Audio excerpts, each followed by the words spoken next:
Hey guys, this is Eckhartsladder. Hello and welcome to our continuing coverage of Star Wars Squadrons over here on X2. As you guys know, I've stated that I want to be one of, if not the premier channels for Star Wars Squadrons, so if you're interested in that, make sure you subscribe and like this video. So, as some of you may know, I was actually lucky enough to play Star Wars Squadrons just a week ago. I've shared my general impressions over on my other channel, Eckhartsladder, and we'll be putting out a lot of videos over here on X2 going into more depth on various topics. Today I thought it'd be interesting to look at 5 insane details that I noticed while playing Star Wars Squadrons that I thought I could share with you guys. If you want more content, I'll make sure to include that down in the description. But let's get started. So the first insane detail has to do with how the game treats projectiles and munitions. Interestingly enough, every individual missile that you fire in the game is actually a projectile that can not only be seen during gameplay, but can actually be shot and destroyed. I was talking to the devs over at Motive and I asked this question specifically, and they said that very skilled players can actually use a boost and drift technique if they're out of flares or other countermeasures to destroy missiles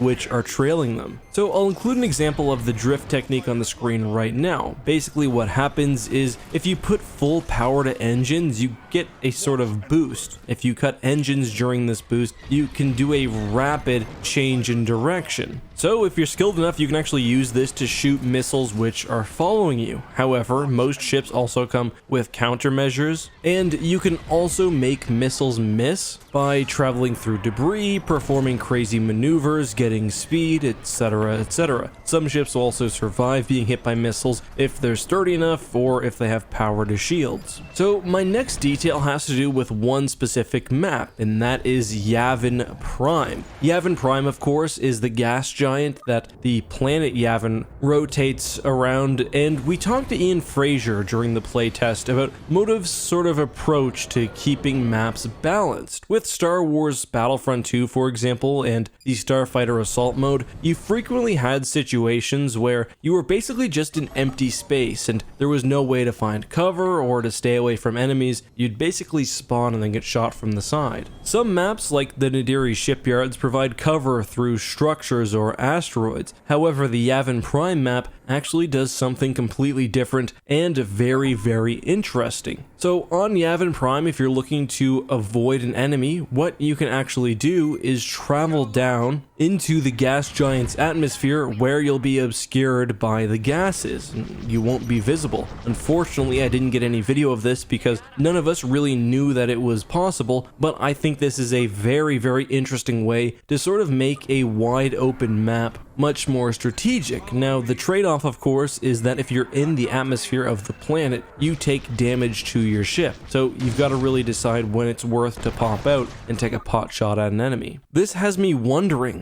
how will other maps sort of handle this dilemma? One thing I was absolutely struck by during my Squadrons playtest was just the amount of passion and thought that went into every single decision in the game. So I don't think maps will just be haphazardly constructed without considering how they will actually be played, which I find to be incredibly reassuring, because as I discussed in my video over on Eckhartsladder, the fundamentals of this game are absolutely solid. I think what it needs to be a truly runaway success is some variety in multiplayer maps. And yeah, with what we've seen so far, which is very little, I think that bodes quite well. Alright, so the next insane detail has to do with how Star Wars Squadrons treats capital ships. And this is the first modern Star Wars game, I feel, which has actually made capital ships appropriately dangerous. If you watch any of the footage that I posted or that the other game changers posted, you'll notice one thing. Look at the kill feed and you will see that capital ships, whether they're corvettes or the flagships or whatever else, in fleet battles are actually racking up a whole lot of kills. I think this is mostly because during our play session, we were able to go through several tutorials, but just because of the way the prologue is structured, we only got to play the first 2 missions, we didn't actually do a tutorial on how to kill capital ships. And if you're fighting anything from a Raider Corvette or a Nebulon B to an MC5 or an ISD, there are several things you need to keep in mind when attacking the enemy capital ship.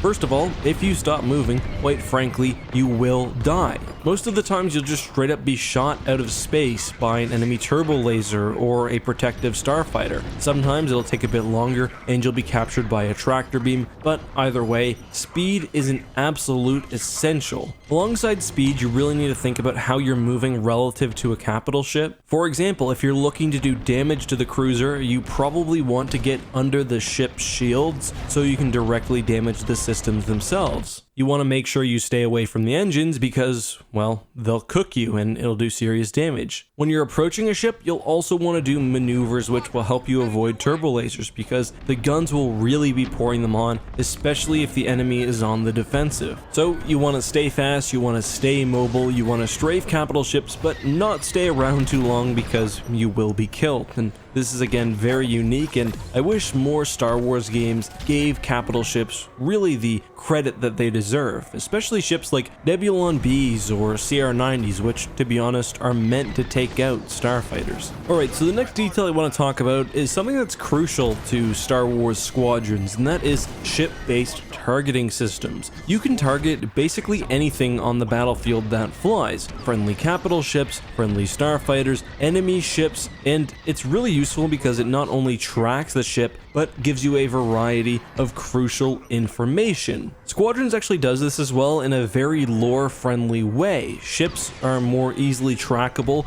if they're within view of another enemy starfighter, and starfighters seem to share some basic information about ships within their view. So if you look at a scanner, you can see any ship that's in front of you, and if a ship is behind you, it'll basically be off to the side. And if you've locked onto a specific ship, you can see basically everything that you would want to. Your distance from the target, their hull integrity, how much shield they have left, and even how their shields are angled. So for example, you can see in this screenshot that the A-wing I'm facing is 279 meters away, it has 93 health, its forward shield is holding strong, but its rear shield is nearly defeated. In some cases you might see that an enemy ship has put all energy towards its rear shield, in which case you might want to try to take pot shots at the front. This will be especially useful against bombers or support vessels. Against a TIE interceptor, for example, you're probably just going to want to take whatever shot is available. The ship's dash has a lot more information. At the top we see laser charge, at the bottom left we see different system components. In this case we've got red for lasers and blue for engines, and it actually shows us which button on the D-pad we need to click to send all energy to that subsystem. For example, if you want to go full powered engines, you click left on the D-pad. Next to that we have speed. Under the laser charge we have munitions information. To the right we have our ship health, and then to the left we have the general scanner, which again focuses on ships which are in front of the craft. So in this image, for example, you can see that below our current plane there is a high concentration of enemies. Alright, so the final detail I wanted to bring up has to do just generally with customization, and the build we played did not have all customization options available, but even then, we could still customize our fighter and the looks and name of our pilot. The fighter customization comes both inside and out. The build we had 3 options for interior customization. You could make a sort of hologram, there was space for a statue or just a larger accessory, and then there was basically the fuzzy dice. But of course you could also do the outside of the ship, not only paint color, but you could also include decals. There were lots of cool sort of examples which were tied into the EU. We had an Alphabet Squadron decal, there was one for the Sith Eternal, so if you guys are interested, let me know and I can even do an entire video on this. One thing that I was surprised to find is that you can even choose a voice for your character, and there were lots of options. You could be sort of a stuck-up Imperial or a newbie rebel pilot. I imagine that it changes not only the voice acting, but also maybe some of the sentences that the pilot says, because there's sort of a lot of chatter in the cockpit. If you pull off a cool move, your pilot will say something, he'll communicate with other pilots when he gets a kill. So I'm interested to see how the personality you choose sort of affects that sort of combat chatter. Anyway, those are the 5 incredible details from Star Wars Squadrons that I noticed when I played the game,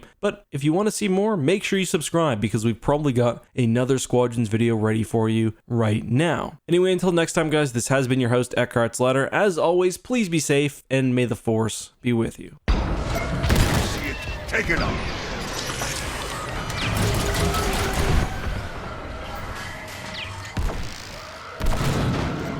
Relax, I'm here for you.